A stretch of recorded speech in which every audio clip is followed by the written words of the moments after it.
Salut à toutes et à tous, je suis Angel, ça vous le savez déjà, bienvenue dans cette nouvelle critique animée encore une fois, on n'en a pas fini avec les animés sur cette chaîne. Aujourd'hui nous allons parler d'un animé, d'une erreur, d'une aberration. Nous allons parler de Euphoria, réalisé par probablement un dégénéré mental, adapté d'un jeu vidéo probablement créé par un attardé mental. L'histoire de cette aberration qu'est Euphoria. Six gonzesses, si je dis pas de conneries, et un mec se retrouvent enfermés dans un endroit qu'ils ne connaissent pas. Et pour pouvoir en sortir, ils doivent faire des trucs sexuels. À base de SM, de bondage, de trucs comme ça et tout. Et déjà premièrement, il y a juste ce résumé-là. Ça peut résumer à peu près la catastrophe que c'est. Alors oui, Euphoria est un hentai. Me demandez pas pourquoi, dans quel contexte j'ai regardé ça, mais enfin j'étais avec des amis, du coup, seems legit que je regarde ça, parce que je regarderai jamais ça tout seul. Et c'était vraiment, c'était, pour moi, c'était naze. Non, pour moi, c'était naze, hein. Non, mais au-delà du... Déjà, faut savoir que le ecchi et le hentai, j'aime pas ça. Mais j'aime pas ça. C'est des goûts personnels, machin, mais bon. Euphoria, ça repoussait à chaque épisode les frontières du raisonnable. Au début, au premier épisode, on est juste sur du... Alors ouais, donc au début, c'est juste, allez, on nique vite fait. Puis après, ça part dans un délire SM, scato, machin, tout ça. C'est très, très, très éprouvant pour un esprit comme le mien. Euh, j'ai pas supporté... J'ai regardé les 6 épisodes parce que, voilà, j'avais une petite fierté, mais bon. C'était infernal, c'était horrible, c'était insupportable de regarder ça. Je vais développer un peu plus, hein, pour que vous compreniez pourquoi je dis ça. Le hentai, déjà, j'avais déjà regardé un hentai, hein. Avant ça c'était Boku no Pico, tout le monde connaît, hein, Boku no Pico. Donc du coup j'avais un peu une référence en termes de hentai pour juger à peu près à quelle hauteur. Euphoria est encore pire que Boku no Pico. Parce que Boku no Pico, on s'attendait à ce que ce soit vraiment un truc très glauque, très dérangeant, très malsain, très étrange. Au final ça reste juste un hentai porno basique, complètement basique. Et si tu omets le fait que c'est des mineurs, il n'y a rien d'horrible là-dedans. Et même le fait que ce soit des mineurs, je trouve pas ça choquant parce que tout le monde est consentant. Ça part pas trop loin, ça va juste à base de sodomie, de toucher rectal et ce genre de truc. Voilà, on se roule des pelles et tout, on se lèche les tétons, on se suce la bite. Ça part beaucoup d'eau pico, ça part pas trop loin. Ça reste dans la limite du raisonnable. Là, Euphoria, ça repousse le concept de tolérance morale. Ça le repousse à un niveau titanesque, quoi. Et puis surtout avec ce scénar qui, de base, hein, t'aurais pu faire un bon truc, hein, un truc un peu horrifique avec des gars qui se réveillent, enfin une gonzesse et six gonzesses et un mec qui se réveillent dans une pièce qu'ils connaissent pas. Tu te dis ça pourrait être, y a de quoi faire une histoire derrière, genre un truc un peu mystérieux, genre thriller et tout, tu vois. Là non, bah, tu te dis c'est la petite contrepartie, faire un truc un peu glauque machin, mais là ça repousse le toujours plus ultra, c'est le plus ultra dans l'aberration. C'est horrible. En fait, le truc c'est que je suis pas spécial, enfin, je dis honnêtement, c'est que moi ce qui m'a vraiment, qui fait que je serrais les dents que je voyais, c'est que ça reste des collégiens quand même. Ça reste des collégiens, ils ont pas l'air d'avoir 17, 18 ans machin, ils ont l'air d'être au mieux au collège, au pire au lycée, peut-être le perso principal est peut-être au lycée. Il y a une prof dans le tas, machin, mais est-ce que les autres gamines sont des lycéennes, peut-être des collèges, je sais pas. C'est juste ça, et le fait que, donc forcément, moi je suis pas choqué, hein, quand je vois un coup de butoir, un coup de rat, machin, genre quand le mec, par exemple, il malaxe les seins d'une gonzesse, je m'en fous, c'est pas... Moi ça m'écœure pas, ça me fait pas, ah, je veux pas voir ça. Non, non, non, absolument pas. Même pareil, genre par exemple, si tu serais en train de la doigter, machin comme ça, je m'en fous, quoi, là, ça fait partie du truc, je regarde et puis voilà, quoi. Non, mais vraiment, moi quand je regardais ça, j'étais stoïque, genre vraiment il se passait rien. Mais c'est vraiment, dans certains moments, je pouvais pas m'empêcher J'avais mal en bas. J'avais mal en bas parce que t'as des scènes où t'as le mec, hein, donc le gars qui est le perso, juste le mec, hein, le seul gars. Je pense qu'on n'a pas fait pire ratage de tentative de personnage à la karma depuis Bakugo. C'est, on a, c'est un, ce personnage est un échec critique en termes d'écriture de personnage. Alors, oui, il a il est bipolaire. Enfin, pas schizophrène, non, bipolaire. C'est-à-dire que par exemple, quand il est dans une pièce avec les autres, il se comporte de manière. Il se comporte comme il se comporte d'habitude, dans son courant voilà, de sa vie. Et quand il est dans une situation où il doit niquer, tout simplement, il se prend au jeu et il en devient infâme. Il en devient infâme et c'est un espèce de karma look-alike complètement bidon. Et même Makoto dans School Days a plus de flow que ça. Voilà, de base. Et donc t'as ces scènes où ce karma look-alike qui s'appelle Kei, à la Kei parce que Kei, la clé, tout ça, machin, j'expliquerai après. Euh, il se retrouve à devoir niquer les gonzesses. Donc il fait pas une sodomie, hein. La sodomie c'est trop cool, machin, bref, peu importe. Alors là il insère son sexe, mais dans le vagin, tu vois, genre bam, c'est genre 3 chances sur 5 tombe enceinte la gonzesse, tu vois, t'as le mec qui finit avec 5 marmots à la fin de la journée, c'est parfait. Non, là ce que je veux dire, c'est que t'as le mec, donc il fait, voilà, c'est va-et-vient, tout ça, machin. Et t'as la gonzesse qui saigne, parce que ouais, forcément, si je crois que t'exploses, il y a un truc dans le vagin de la gonzesse qui se barre ou qui explose, je sais pas quoi. Donc forcément, donc t'as les scènes où t'as le mec, donc il est en train de faire ses va-et-vient, machin. Et t'as sur son sexe, tu vois le sang et tout, tu vois du sang qui gicle et tout. Et t'as un moment donné, je déconne pas, donc il baise une gonzesse qui s'appelle Byakuya, un truc comme ça, Byakuka, j'en sais rien, on va l'appeler Byakugan, voilà, ça va me permettre de, voilà, Byakugan, on va l'appeler. Donc t'as Byakugan qui se fait pénétrer, machin, et donc le mec, donc Kei continue ses va-et-vient, et t'as du sang qui gicle partout, t'as du sang qui gicle partout, t'as du sang qui coule sur le sol. Ouais, habituez-vous, dans Euphoria, c'est un, le mec, c'est un bukake à lui tout seul. C'est 5 bukake à lui tout seul, le gars. Le mec, il te sort plus de sperme que tu pourrais en avoir dans un silo de 10 km de haut. Encore une fois, ça repousse les limites du raisonnable et les limites de la physique humaine. Voilà, quoi, c'est... Bref. Voilà, donc du coup, t'as ce sang et tout, et je trouvais ça... J'avais mal, parce que moi, j'ai pas spécialement de mal avec le sang, mais c'est dans cette situation où j'ai du mal avec le sang. Par exemple, genre moi je peux regarder des seinen, t'as des mecs qui sont démembrés et tout, je m'en cogne. Mais là, le fait que ce soit aussi cru, machin, j'ai trouvé ça vraiment très dur à regarder. Parce que dans les animés, quand t'as un mec qui se fait couper le bras, c'est juste hop, voilà, ça fait un nugget, tu vois pas l'os, tu vois pas les nerfs et tout. Alors que là tu vois vraiment très très dur à supporter. Ah oui, donc Possi, le mec s'appelle, donc j'y reviens, le mec s'appelle Kei. Kei Saki, un truc comme ça, mais on l'appelle Kei. Parce que Kei en anglais ça veut dire clé. Et le symbole de là où ils sont, c'est une serrure. Oui, parce qu'en fait, pour pouvoir passer à la prochaine étape, il y a ce qui s'appelle la serrure, il y a ce qui s'appelle la clé. Vous voyez où je veux en venir? Voilà, et donc à chaque fois, tu as des épreuves, plus tordues les unes que les autres. Et le truc, c'est que tu as donc les épreuves, enfin les épreuves, c'est toutes les mêmes, et tu as un nombre de fois où le mec doit éjaculer. Ça varie entre. Il y avait un épisode où c'était autant de fois que possible. Puis après, tu avais méthode pour le faire, hard. Tout le temps, c'était hard. Voilà, méthode pour éjaculer, très hard. Tu peux le faire une, deux, trois ou autant de fois que tu peux. Et tu as des thèmes différents. Donc, tu as du bandage, tu as des délires scato dégueulasses, infâmes et tout. Et du coup, voilà, quand il termine cette épreuve, ça passe à une autre. Et le mec, donc Kei, peut choisir à chaque épreuve une gonzesse différente. Donc la plupart du temps, donc, ils ont essayé de mettre du plot hein, dans tout ce merdier. Donc il y a une gonzesse de qui il est très fortement amoureux, dont les noms ont déjà échappé.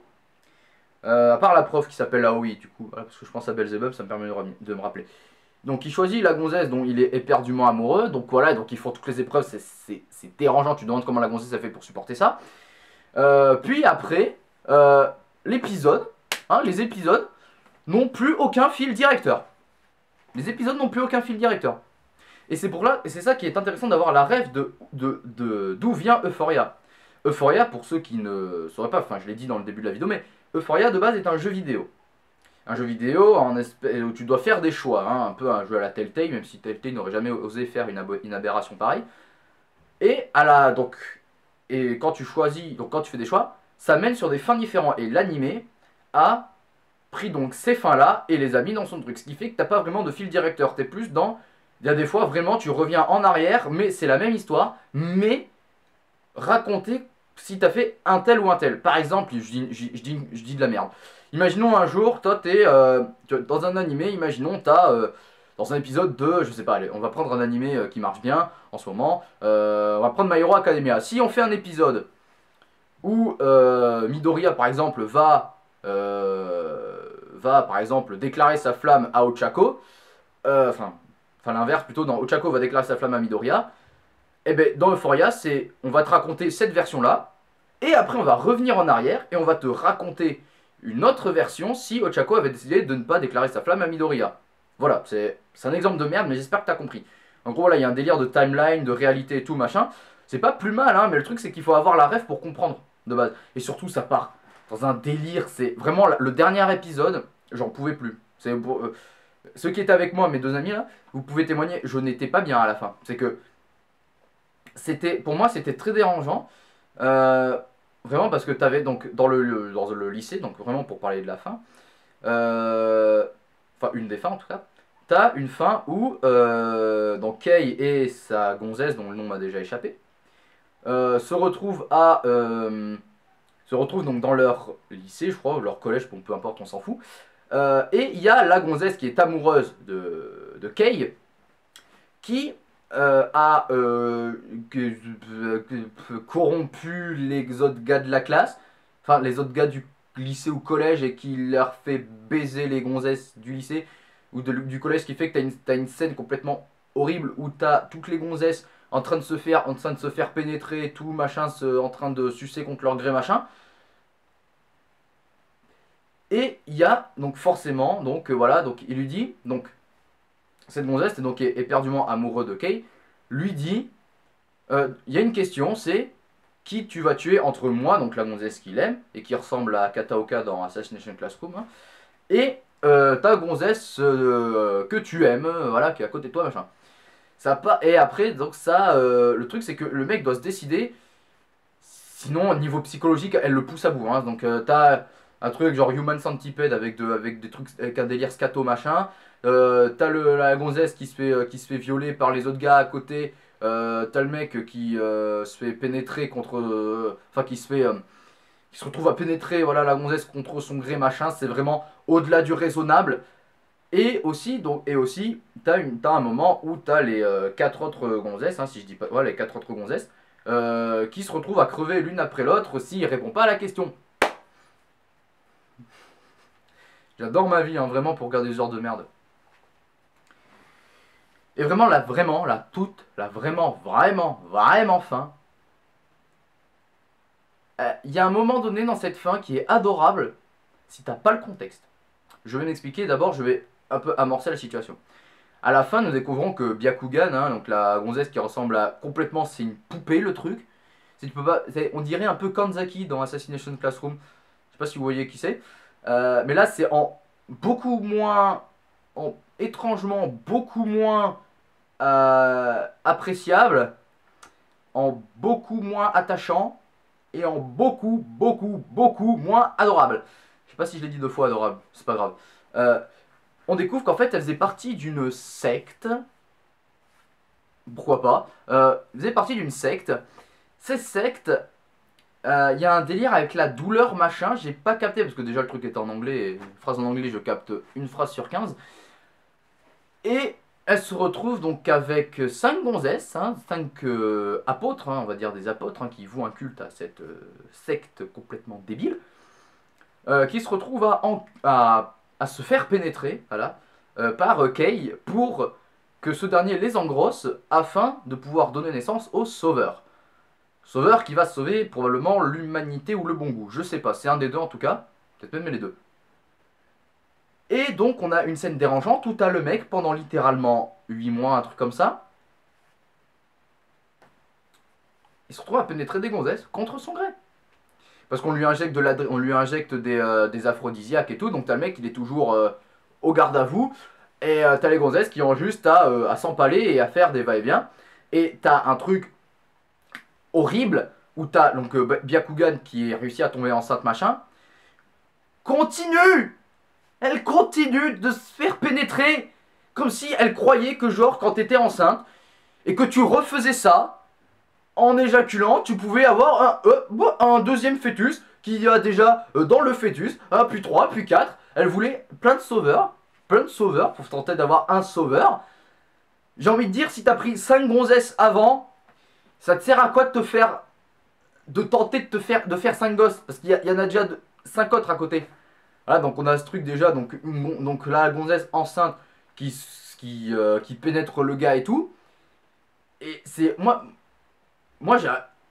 j'aime bien les, moi j'aime pas, enfin, tu vois, ça aurait été juste la pénétration pendant 8 mois. Ok, pas de souci.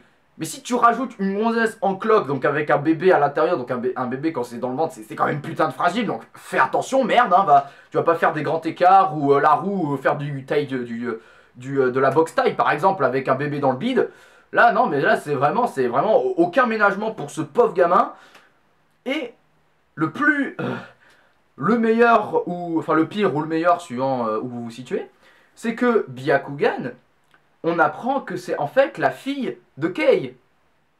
Parce que la mère de Byakugan a baisé, enfin violé Kei quand il était enfant, afin de donner naissance au Sauveur qui était une gonzesse, et la fille perpétue la volonté de la volonté de sa mère, donc elle retrouve son père pour se faire engrosser par son père, pour donner naissance au futur sauveur de l'humanité ou du bon goût. Donc ça fait de Kei à la fois le père de cette gamine, enfin le père du nourrisson, et son grand-père. Et la mère, donc Byakugan, c'est à la fois la sœur du nourrisson et sa mère.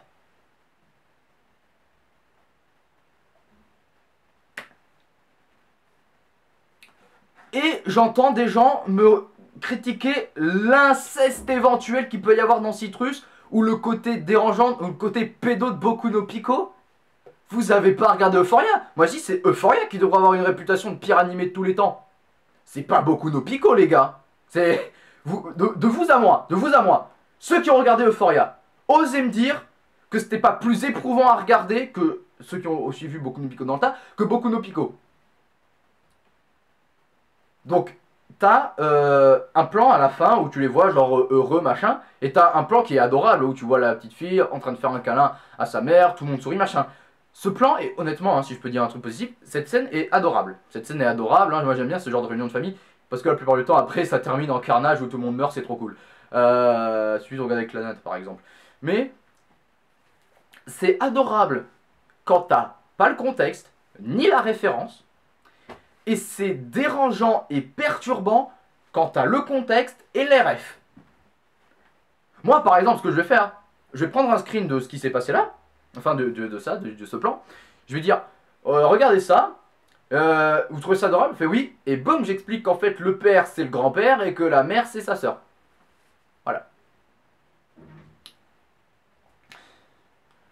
Enfin bref, je ne vous, personnellement, hein, c'est mon avis, je ne vous conseille pas de regarder Euphoria. Je ne vous conseille pas de regarder cette merde, regardez un autre animé à la place, hein, regardez Parasite par exemple, ou No Game No Life, hein, j'en sais rien. Et vraiment, si vous voulez, si vraiment, genre vous avez déjà vu ces animés, bah regardez autre chose à la place, mais si vraiment vous voulez tenter, si jamais vous voulez tenter le challenge, équipez-vous éventuellement de quoi bouffer, de quoi boire, équipez-vous enfin, allez vendre votre âme au diable, puis entourez-vous de 2 potes aussi dérangés que vous, et vous pourrez éventuellement passer un bon moment. Voilà. Sur ce, cette critique sur cette aberration est à présent terminée pour ma part. Si cette vidéo t'a plu, n'hésite pas à commenter, à liker, à t'abonner et à partager la vidéo. Et à t'abonner à la chaîne si cela n'est pas déjà fait. Je vous remercie de toujours vous regarder mes vidéos, tout ça, et de commenter, ça fait extrêmement plaisir. Rendez-vous pour une prochaine vidéo. Bonne fin de journée à tous les gens, c'était Angel, et vive le bon goût. Salut!